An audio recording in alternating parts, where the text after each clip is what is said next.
Hey everybody, this project, our 1840 house here, the whole outside is pretty much done. I put new windows in, sided the whole house, took the old siding, the old brick, all that right off the house. I'll give you a quick shot of that in a second. But now we come to the inside of this house.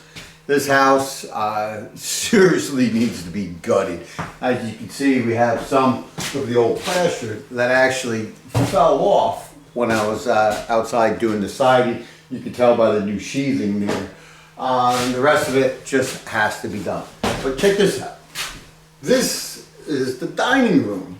Way back when, even my house that was built 10 years ago has a dining room, which me personally, I think they're dumb. And I mean, maybe I use it once a year. That's just ridiculous. So what I was thinking, because when we took the additions off the house, part of that was a kitchen, which made it a nice size, but they had to come off. So now the kitchen became very narrow, really not too usable. So what I'm going to do, I'm going to get this wall here and move it back to about here, which is not a lot of moving it back, but what it does, it makes that small kitchen big. Just by that 3 feet made it that much nicer. And now this will be whatever they want it to be, but it could be a eating part of the kitchen. Let me go around and show you.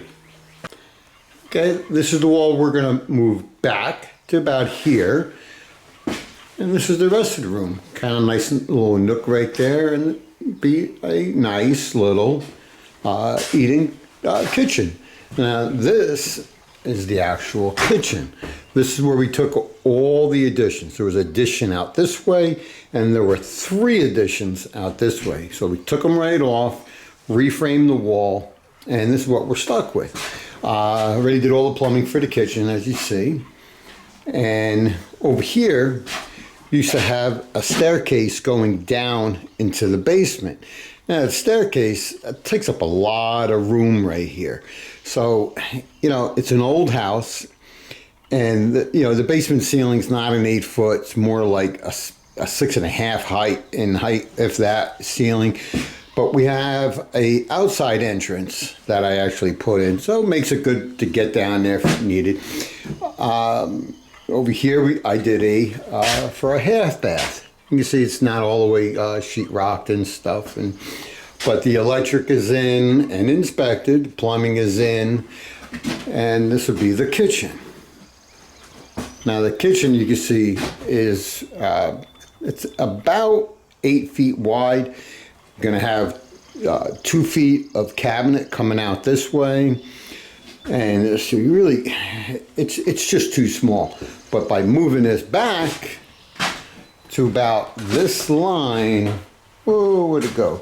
Right about there, would make it from a narrow kitchen to a nice wide kitchen. Makes this big room a little bit smaller, which is still plenty enough. So what we're going to do now, I'm going to take this wall down, which is all plaster. I'll show you. You can see from the other side. So I already took this side apart.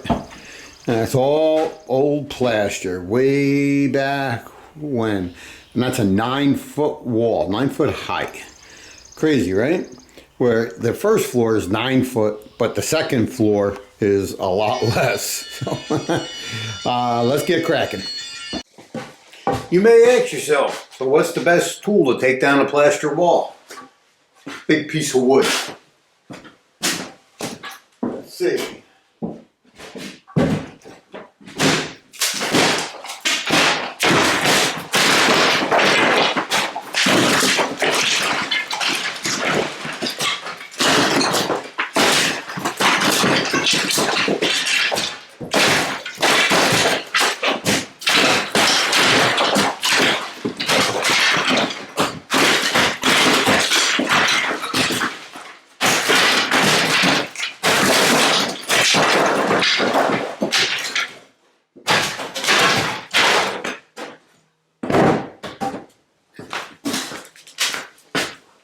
That's how you do it.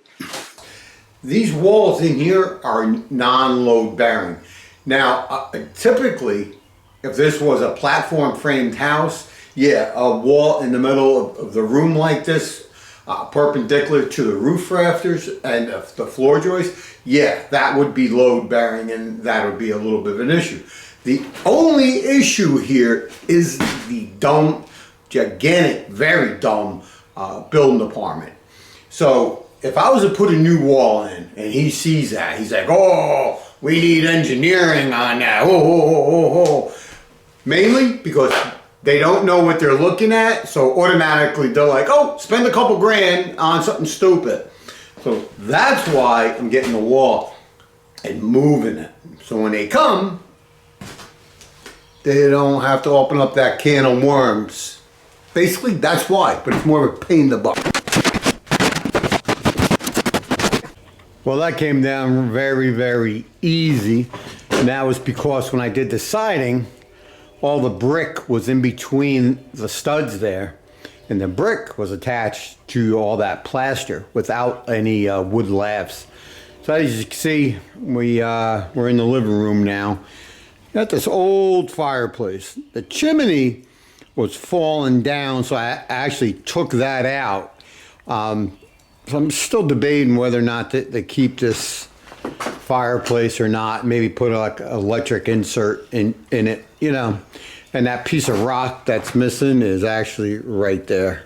Just got to put that back on. As you can see, all new plywood on the outside, and that's all cleaned up.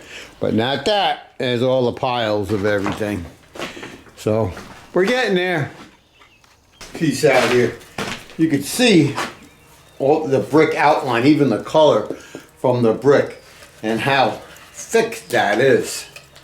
Pretty thick, pretty heavy. That's why I'm taking it down very carefully. Okay, more to go. Did a lot of gutting downstairs there. Now I'm just going to show you quickly the upstairs here.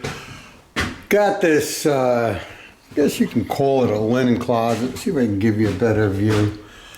You know, 1840. Can't really, or don't want to save it. I mean, kind of nasty, you know, and all that's being gutted. But look at the size of that door. Look how thick that thing is. Pretty solid. I already just cut a hole right there. Gonna pull this down. Give you a quick shot of that.